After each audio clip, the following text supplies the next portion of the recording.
Good afternoon, everyone. I'd like to, at this time, call the Virginia Cannabis Control Authority Board of Directors meeting to order at 1:01 p.m. First of all, we have a determination of a quorum. We do have 3 out of 4 board members present, so we do have a quorum to conduct business today. And next, we'll have our approval of our agenda. If everyone had a chance to look at our agenda, any questions reference our agenda? If no questions to our agenda, do I have a motion to approve our agenda? Do I have a second? All in favor? Aye. Okay, with that approved, we'll move on to our last meeting was conducted on February 17th. And if everyone had a chance to look at our previous meetings minutes, any questions reference our minutes from our February 17th meeting?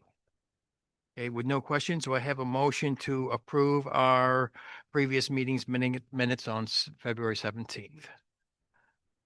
In a second, all in favor? Aye.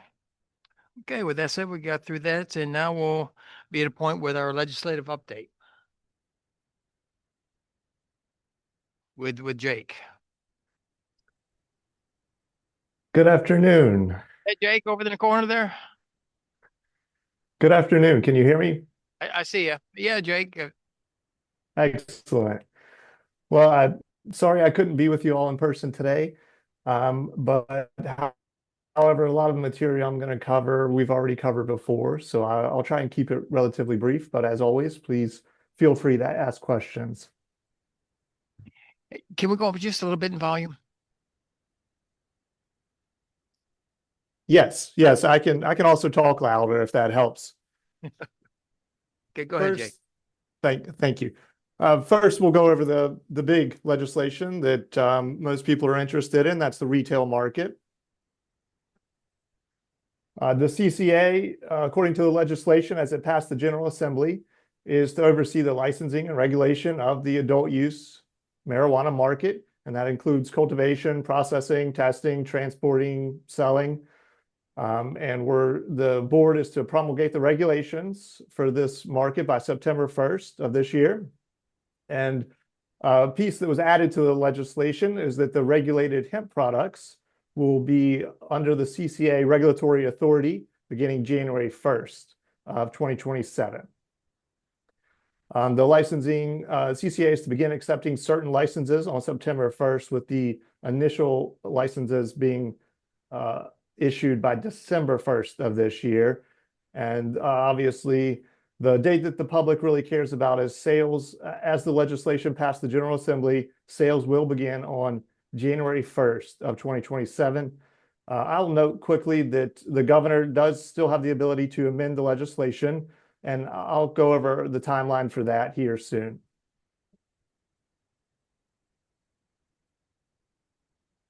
Some key features of the legislation as it passed the General Assembly include a possession and purchase limit of 2.5 ounces of botanical cannabis or an equivalent amount of other products.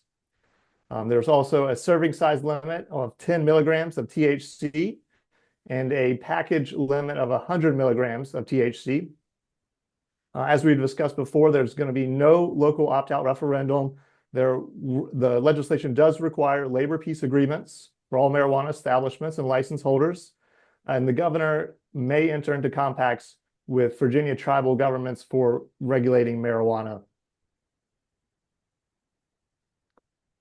The tax has fluctuated a little bit during this legislative process, but what they've landed on is a 6% state marijuana tax, and then the full sales and use tax, which does vary based upon location, but it varies from locality.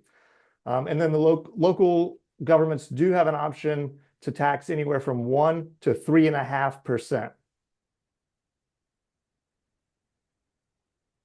And then as far as the profits, this is similar to what we've seen in previous legislation. I won't go into all the detail here. You can see how it's going to be distributed here. But like I said, this is very similar to how we've seen it in past years.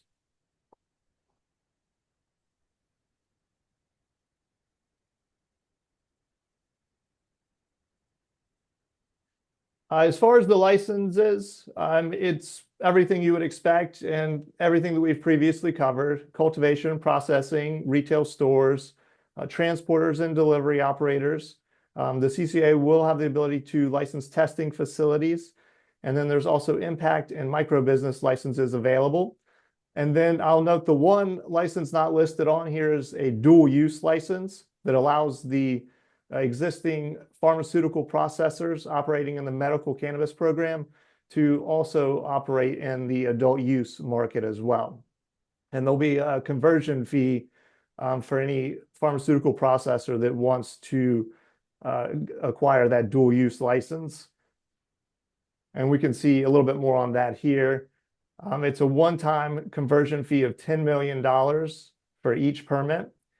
And they can pay these up to 3-year installments. But the plan, they have to work it out with the CCA in advance, and we have to approve it. And then there's also a one-time conversion fee for any hemp businesses that would like to operate a marijuana cultivation or processing facility. The legislation includes up to 20 licenses for these existing hemp business, including 10 cultivation and 10 processing. Their conversion fee is set at $500,000, again with that 3-year installment option. And then there were some additional language in the legislation around the Joint Commission to oversee the transition of the Commonwealth into a retail market, commonly referred to as the Joint Commission. Some of the recommendations that they're tasked with in this legislation is looking at the establishment and implementation of on-site consumption licenses, as well as micro-business cannabis event permits. There are some restrictions around these sort of possible licenses, as you can see, such as temporary age-restricted sales events at approved venues. The Joint Commission is also tasked with making recommendations and reviewing any benefits, limitations, or the feasibility of Virginia Alcohol Beverage Control involvement and enforcement of the laws and regulations related to this adult use market. And the Joint Commission is tasked with making those recommendations by November 1st of this year. As far as some of the organizational changes included in the legislation, I believe we've touched on these in the past as well. The CCA board will be expanded to 7 members, appointed as you can see on this slide. And then the CFAC, or the Cannabis Public Health Advisory Council, has a few modifications as well, including the election of the chair, the authority to adjust their quorum requirements, and then they also have the ability to request an additional 30 days in their regulatory approval process. And the other main piece of legislation that I'm going to talk about today is an enforcement bill, SB 543. I've highlighted a few key features here. There's a lot of text on this slide. I tried to underline the most relevant parts for you, but I'll summarize them as well. The CCA is to create and require a decal for all licensed retail stores. This decal will have a QR code so that individuals can scan it and ensure that the store is in fact licensed by the board. And there are some civil penalties associated with anyone who's not displaying that or falsifying that decal. The board also can issue a notice of violation and an order to seize any unlicensed activity from anyone engaging in illegal cultivation, processing, distribution, or selling of marijuana. And then the bill also specifies that the CEO or the investigators appointed by the CEO are sworn to enforce the provisions of the Cannabis Control Act, and they have the authority to investigate any violations.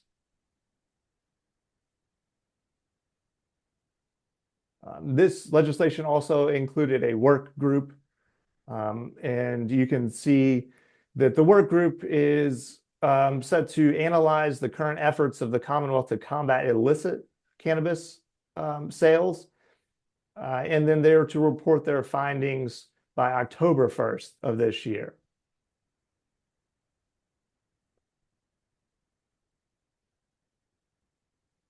Here's the timeline that I briefly touched on earlier. The governor has until April 13th, which is quickly approaching. The governor has until April 13th to either veto the legislation, sign it, or make amendments to it. If the governor make amendments or vetoes, the General Assembly is going to reconvene on April 22nd to consider the governor's vetoes and amendments.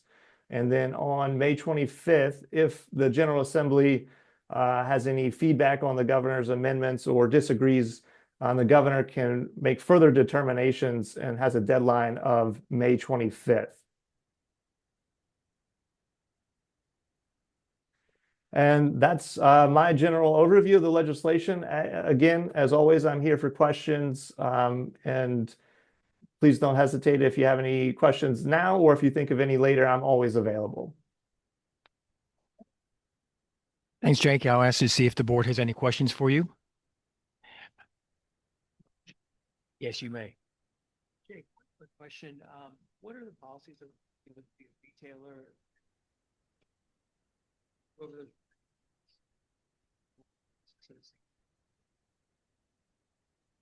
I apologize. I did not hear that. Can I have?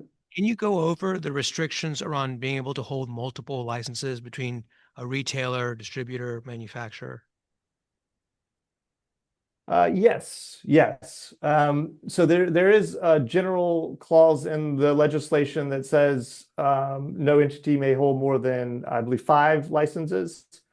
And then, of course, there's a restriction around anyone who holds a license in one of those categories from having any involvement in a testing facility. But generally, there aren't too many more restrictions out of that. And I think perhaps Sean can correct me if I'm wrong, but there's nothing necessarily prohibiting an individual from holding a cultivation license and another license or multiple licenses other than that cap on them, and then the restriction on the type of license that they can hold. And then generally also, I believe a transport license is not necessarily included in sort of any restrictions as well. If that answers, hope that answered your question. Sorry, Jake, jumping in. I was just gonna flag, I think Jake had it up there, but we really won't allow the vertical integration that we see in the medical program, except for those smaller micro businesses. And so, as Jake said, there are limits on total number of licenses that a person can have an interest in. And there are also additional provisions in the application sections that also put restrictions at the time of application. You can't flood the applications like we've seen in the past. And Jake, I have one question in reference to I believe it's 350 licenses in the bill for retail market. Is there any guidance in that bill in reference to how it's I guess by population or geographic landmass, and how we decided how many retail markets should be in a certain area? That's a great question, and there's no and again, Sean can correct me if I'm wrong, but the language of the legislation does not include any sort of express language limiting or forcing anything there, but it does essentially say that the CCA shall consider that and make efforts in trying to make sure that there's a good spread geographically.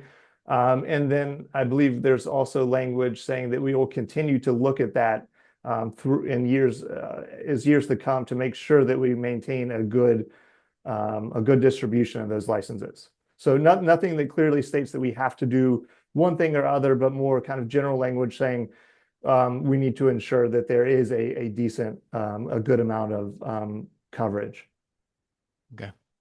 I'll just sum up too that basically, in short, what Jake is saying is there's a lot of discretion for the board to make some of those determinations based on looking at working with outside experts or looking at what we see coming in the market.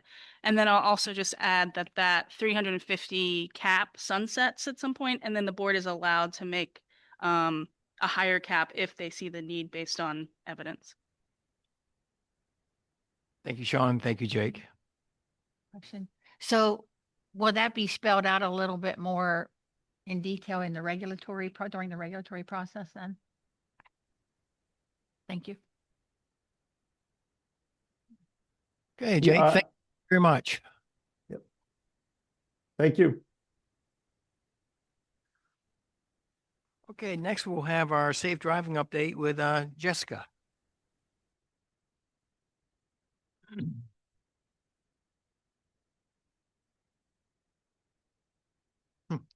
pictures.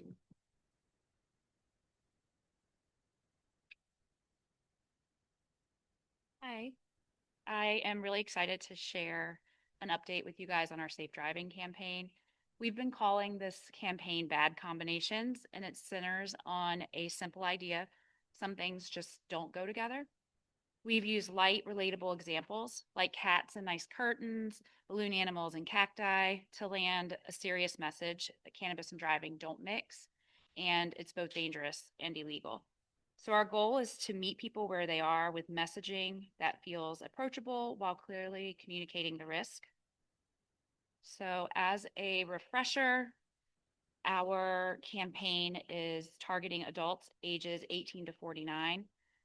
Eastern Virginia and Northern Virginia surveyed in our, not our safe driving survey, our impaired driving survey as areas with the highest number of past 3-month cannabis users. So with that in mind, our outreach is targeted in areas like Northern Virginia, Hampton Roads, Richmond, Roanoke, and Harrisonburg.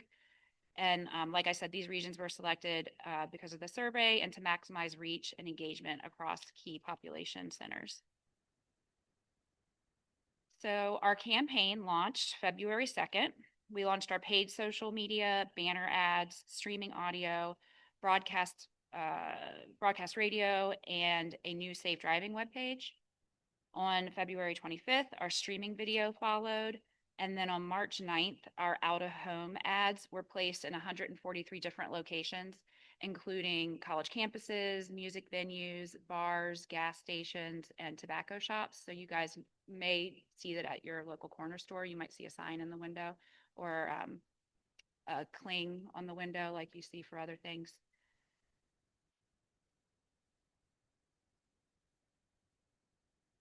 Everything okay?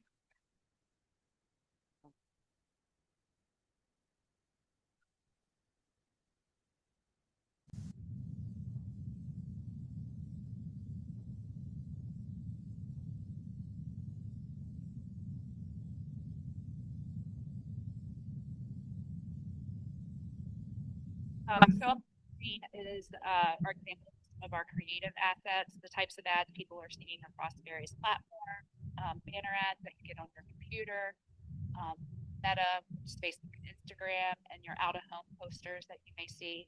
We also have some radio spots, video spots, which I want to play for you guys.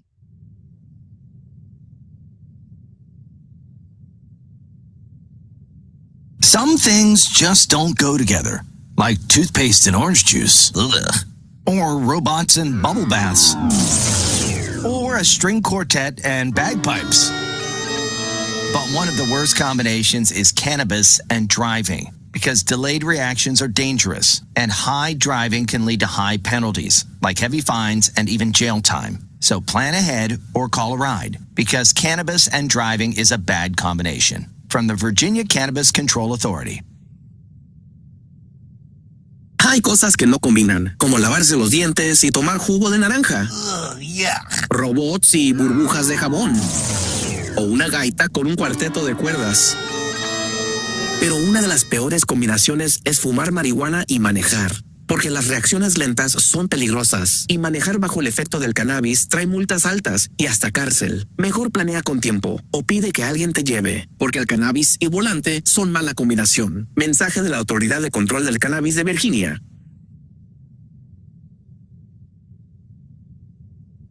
Audio ads that you may hear about. This is our 30-second ad in English. Some things just don't go together.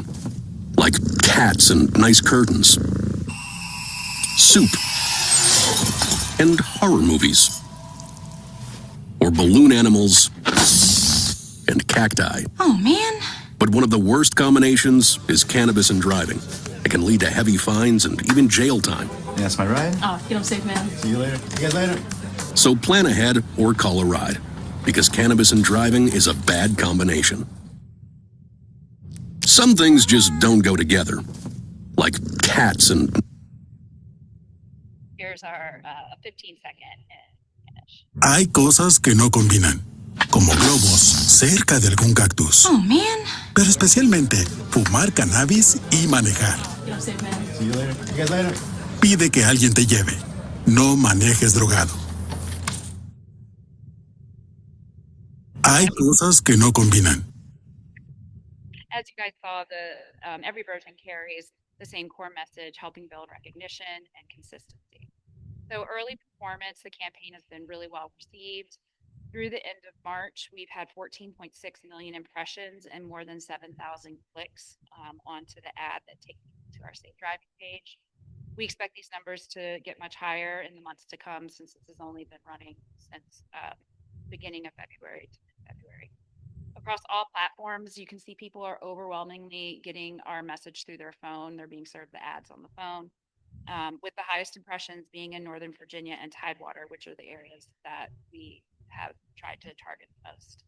So these early results are showing strong visibility, solid engagement with the campaign content, and we'll continue to monitor it and adjust if need be once we have more data coming in.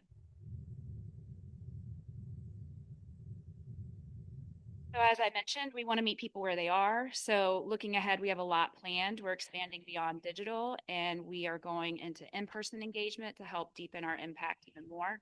The week before 420, so next week, Jamie is going to be doing a satellite media tour. Satellite media tour is, it allows multiple news outlets from across the state to interview Jamie in a single day, and she doesn't have to move. She's in one place. She'll be at a studio here in Richmond. I can't remember, I think they said we have at least 13 media, 16, at least 16 booked so far. So that will be on Thursday of next week. Our outreach team is going to be promoting our safe driving community toolkits the week before 420. So our stakeholders will have prevention messaging they can use before that key date. And it's a simple way to amplify our message ahead of 420. So we're also bringing the campaign directly into the communities through an activation tent. The setup includes some of the stuff you're seeing here on the screen, tent, signage. We're going to have little takeaway cards on the table. We're going to have a giant balloon animal. You won't be able to miss us. So the activation, oops, excuse me. Oh, how do I go back? There you go. The activation tent includes interactive reaction time games, educational materials, a prize wheel, giveaways, and you see some of the giveaways that we will have at the tent on the screen. Keychains, tote bags, stickers are there in the middle, and car air fresheners, and they all have our campaign messaging on there to don't drive high. We were going to be on VCU's campus on 420. We're going to be at George Mason on April 23rd. We're going to be at the Point Break Music Festival in Virginia Beach, June 20th and 21st. And then in the fall, the dates haven't been set yet. We'll be at the Iron Blossom Music Festival in Richmond. So also we're continuing to identify similar opportunities, music festivals, outreach events, more college campuses as we go throughout the rest of the year and into the next fiscal year. So to wrap up, if you haven't seen our campaign in the wild yet, I encourage you to go to our website at cca.virginia.gov/safe-driving. On the website, we have free downloadable toolkits. They're tailored to different audiences, and there are also resources there in Spanish. And there's also information on Virginia drivers and cannabis consumption. Overall, we're really excited by the early performance and what's to come. This campaign is really allowing us to connect with people in a way that's engaging, relatable, and clear while still delivering an important message. So with that, I'm happy to take any questions. Great presentation, Jessica. Any questions from the board? Again, just want to thank all your efforts in spreading this message as much as we can. We can't stop spreading this message on the dangers of DUID, driving while impaired. Thank you so much. Yes, you may. Yes. Yep, there you go. Just curious when I was thinking about this, is that are we integrating some of this content with maybe DMV testing? And maybe reaching out to the DMV about maybe incorporating some of this? Yes, we work with the Highway Safety Office and they've been sharing our messaging. They're not doing ad placements, stuff like that. They don't have the budget, like they have a allocated Sure. budget for that. But yeah, they share our messages, our other stakeholders. We've reached out to, I didn't mention this, we have little card bag inserts that we have are being shipped this week to all of the medical cannabis dispensaries. And that has similar campaign messaging, and they're going to be put in every customer's bag. Um, we have the community coalitions that we have shared this information with, and then we'll really push it next week ahead of 420. But they have access to all this information too. Banner ads, social media written out for them, and graphics, posters they can print out, and also like talking point sheets that they can share, especially with colleges and universities with students.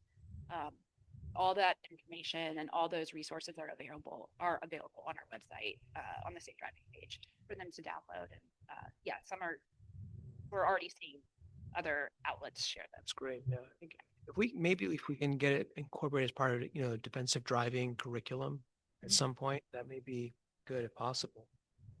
Even the DMV written testing that students take before they get a learner's permit. Maybe a long-term goal to do that.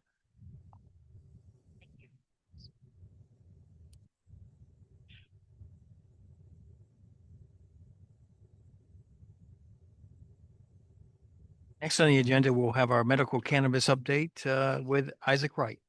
Hi, Isaac.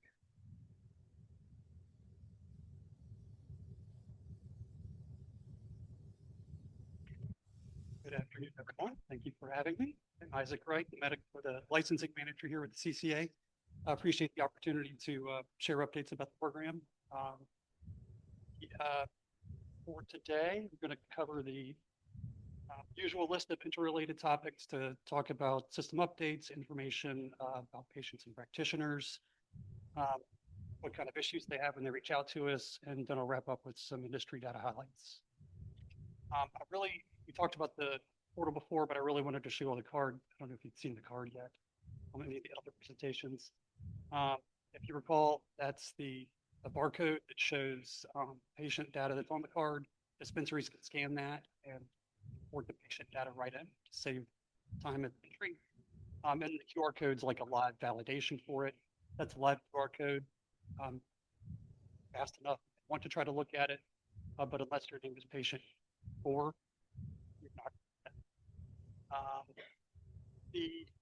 You can see the total through there, which is 39,166 certifications written through April 5th, and that was starting at the very end of July by 712 practitioners. We do continue to work with the vendor to make sure it meets the needs of all users. Any rollout has little rocky points, and we're definitely adjust what we're doing based on the responses that we get.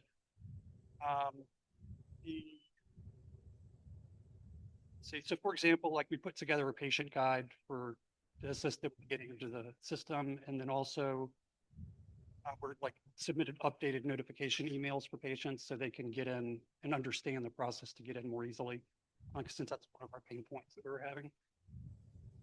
Let's see, and then the other thing that we wanted to do, and this happened a little while ago, but you can see it has the cert and the PATS number on top. The PATS number is what a dispensary needs. That's an update that we made to make sure the practitioner give the patient a card to get into the dispensary.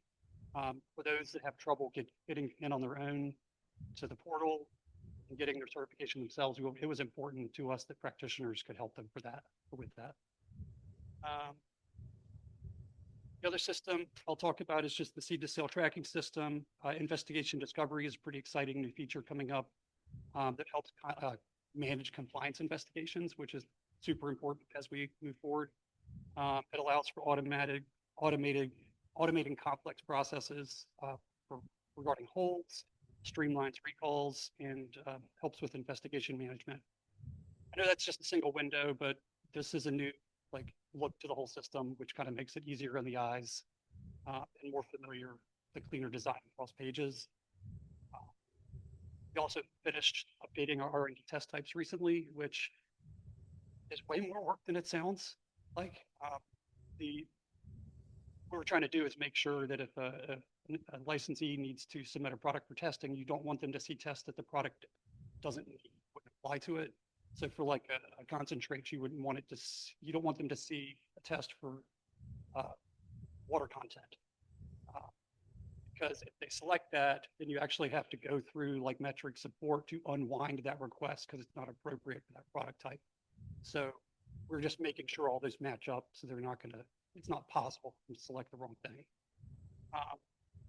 The item configuration, basically we're just trying to make sure that each item requires the ideal data points for that particular item, and that allows for better reporting for us, and also allows us to explore using that same data to like potentially produce product labels through the portal or something like that. Because if the data's not in there, you can't use it to produce an output, basically. I'm going to say baseline data until we're at least a year into this. So, you know, it's still, we're seeing information come out, but it's not like full trend that you can see over a long period of time. And finally, and I'll just emphasize that as we, you know, as we look at compliance issues that come up, you know, we're just making sure we treat situations, even when there's a correction, as just an opportunity to increase understanding on the license part, you know, because we're learning some of this together. This is still PMP data, so we're getting that from the prescription monitoring program. I still like it because it shows number of patients and dispensations over time pretty well. For this one, I'll just remind y'all that unique patients is for that time period, a single patient that goes into a dispensary for a product. If they go in twice, there's still one patient. For dispensations, that's the number of individual products that are dispensed. It doesn't matter the quantity in that single product, but it's just the number of products. So if they went in once and got 4 products, that is one unique patient and 4 dispensations. So that works out to per monthly about 4.5 to 4.8 products per patient per month. And then the total unique patients for 2025 was 114,170. So 114,170 for unique patients in calendar year 25. This is the legacy portal, and these are the quarter end totals of active certifications in the portal. And I'm showing this for 2 reasons. The first is to highlight that this portal is still active, but has limited access. So basically, if a patient needs access to their old certification, we can help get it for them through here. If they visit a dispensary, that dispensary with that patient's info that they give them can look it up and access it for them to help allow them access. And also practitioners, upon request, if they need to view their issued certs or submit a like revocation for cert, they can talk to us and we can give them access so they can do those functions. The other reason is just to point out the active decline in certification or decline in active certifications over time. So you can see in like the second Q2 that's there, it's starting to drop because that is that Q2 is October through December of 2025. So the new portal is coming into its own at that point. And then the end of Q3, which is the end of March that just happened, that's 25,000 less than peak. So where are they going? To the new portal. So this is the number of the number of certifications issued per month plus a running total. I included that one certification slipped in at the end of July at like late in the day. So that's a single one for July, and then it kicked off in August with more being certified through that system.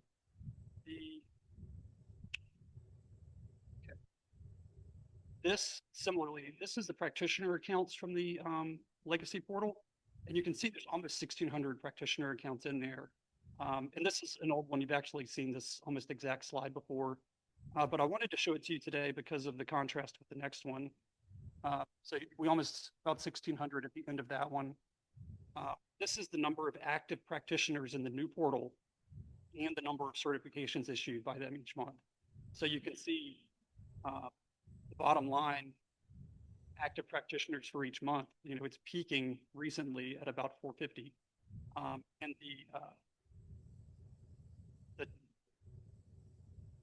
that averages out to about 20 to 22 certifications per practitioner per month starting in December. But that's not a perfect number because some might just issue a few and others might issue quite a few. So it's not perfect. But I thought that was really interesting to see the certifications kind of move over to the new portal as it becomes more active. And quest over time, I am not happy with this one, but that doesn't mean I'm not going to share it. So that's just the number of requests that come into our kind of customer service, public facing associate crew. And you can see it kind of spiked up in December as that new portal, opened up. But the,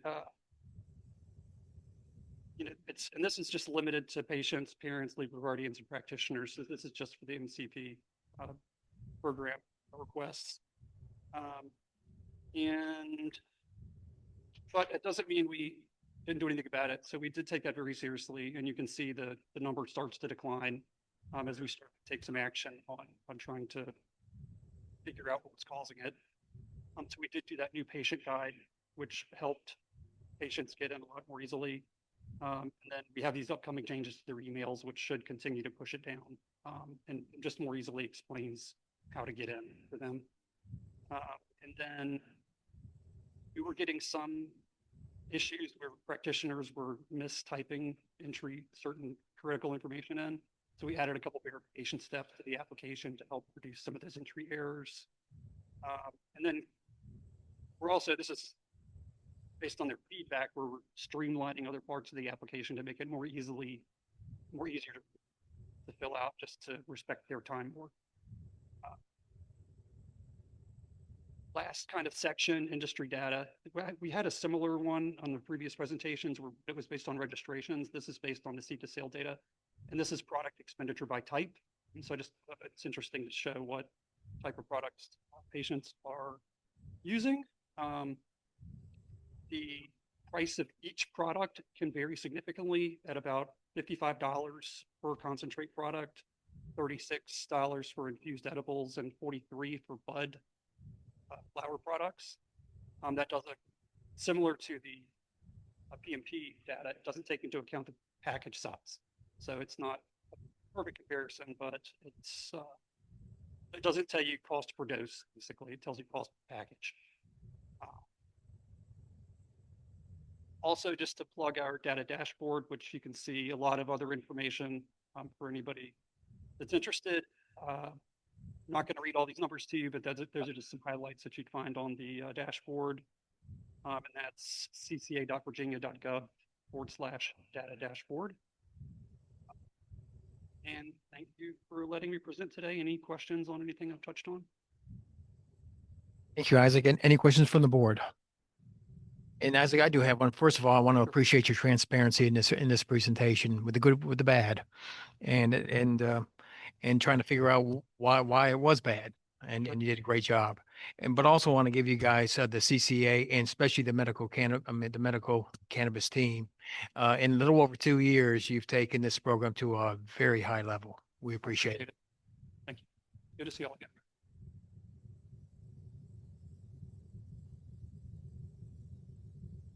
Next, we'll have Jamie Patton with our budget update. Hi, Jamie.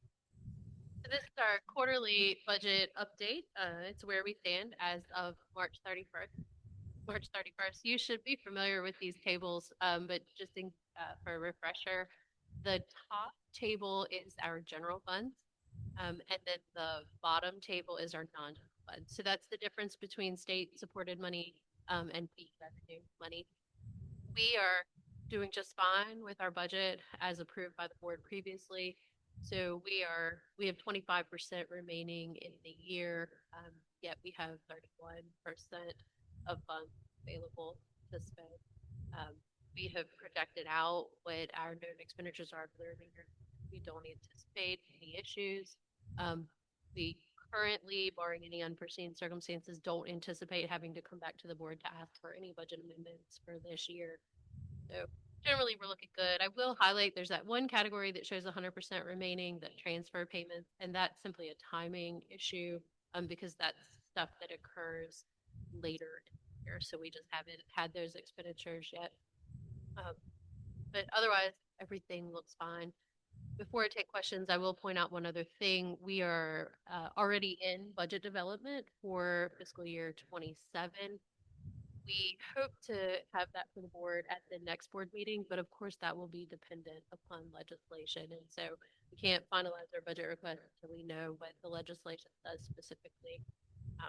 But we are already in process of developing that as we speak. So, are there any questions? Just for Jamie from the board. Thanks for the update of the budget, Jamie. Okay, with that said, I'm going to open up the public comment period. I'll read a little short statement, then I'll open up for the floor. The CCA board and staff value public input. People that would like to speak before the board must submit their intentions through the CCA website. The form must be submitted no later than 24 hours before the scheduled board meeting, and comments are limited to 3 minutes. The form also allows the submission of written comments to the board. For today's meeting, we've received 4 requests for public comment and 7 written comments. The written comments will be available on the website along with the minutes of this meeting. And first off, the first speaker that should be in person, do we have Raleigh Kelly? Raleigh Kelly. Okay, no Raleigh Kelly here. How about Nicholas? Nicholas, I wasn't going to try you. Do I say Thayers? Is that close? Okay. Okay. Well, welcome. Good afternoon, members of staff. My name is Nicholas Tears, and I'm here to advocate for a proactive and continued approach to responsible retail practices. My background is a career of 8 years working in Virginia's tobacco industry, overseeing sales and distribution in several markets across the state. I've seen firsthand how responsible retail practices directly protects communities that I serve. As Virginia moves towards establishing a cannabis retail market, I believe we have a responsibility as citizens, as future operators, and as a Commonwealth to build this industry on a foundation of responsibility and foresight. We get one chance to launch this retail market for the first time. We will face moments where we can choose to be proactive rather than reactive, setting continued expectations for safety, transparency, and professionalism as we move forward in this industry as it evolves. By doing so, we will position Virginia not just to participate in this emerging industry, but to lead the standard of responsibility for all. Thank you. Thank you, Nicholas. Appreciate those comments. Next, we'll move on to our online speakers. If they're online, the first one I show is Eric Spencer. Do we have Eric up?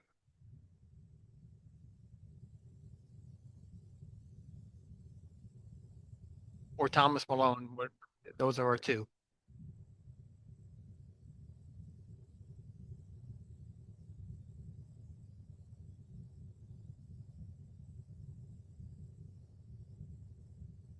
Eric, you're able to speak now.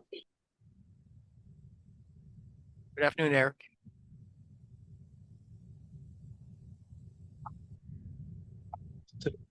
And these comments just track those submissions.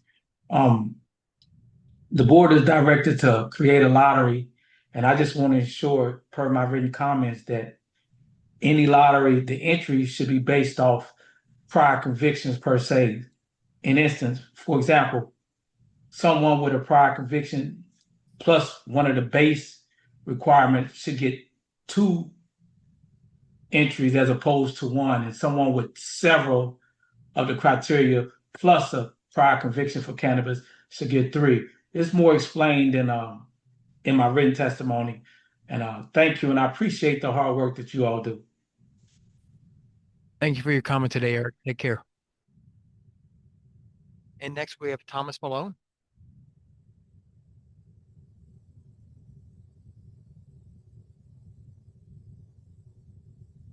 Thomas Malone, will you raise your hand, please?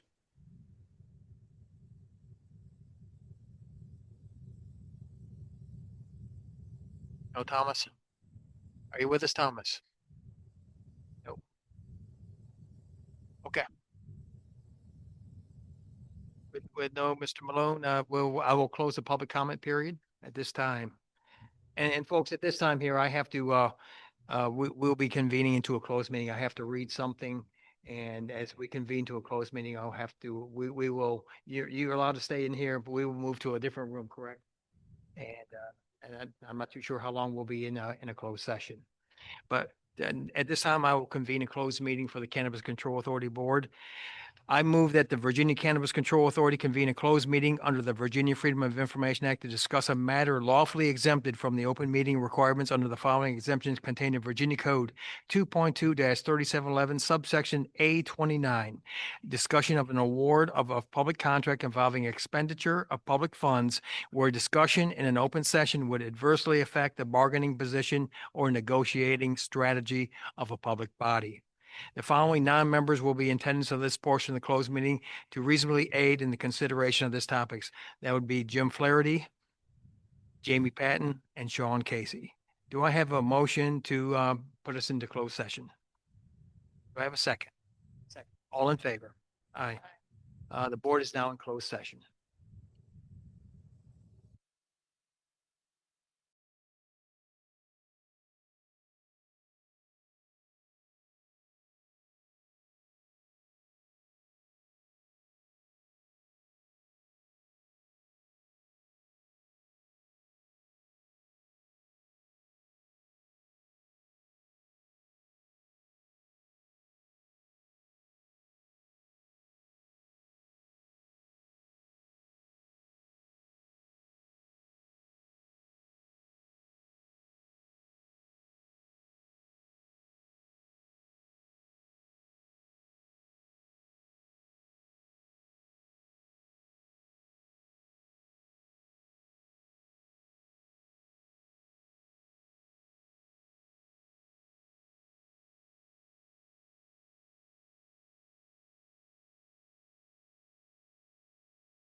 Over 60. Law enforcement.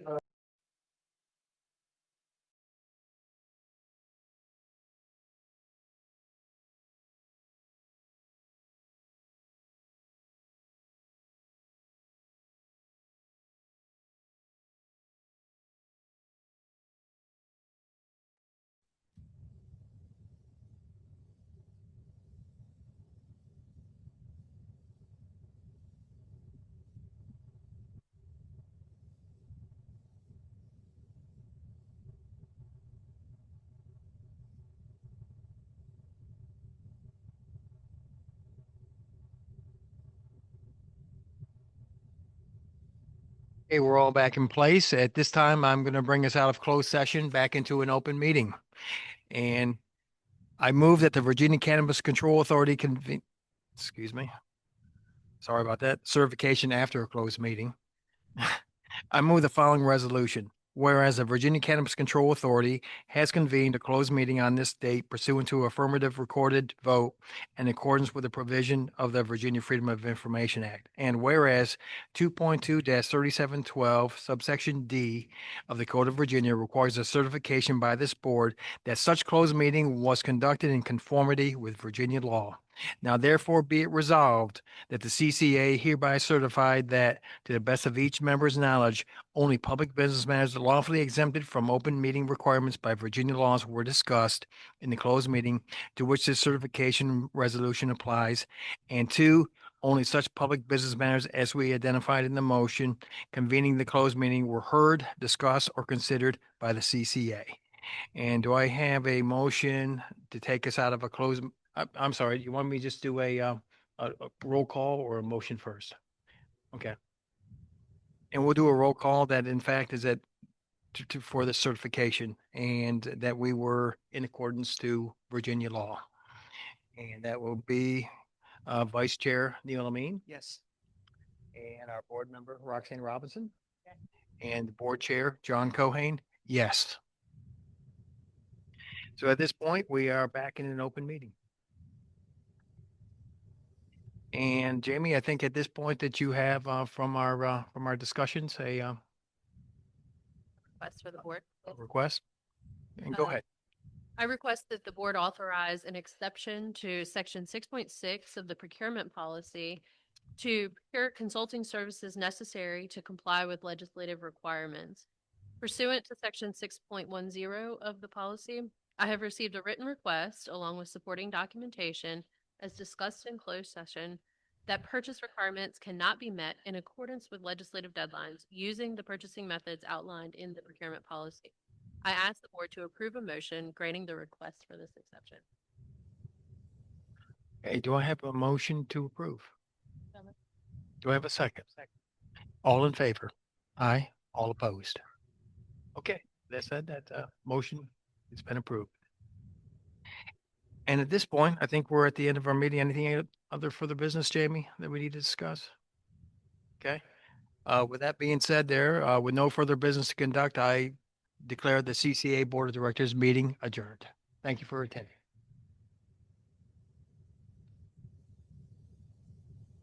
All righty.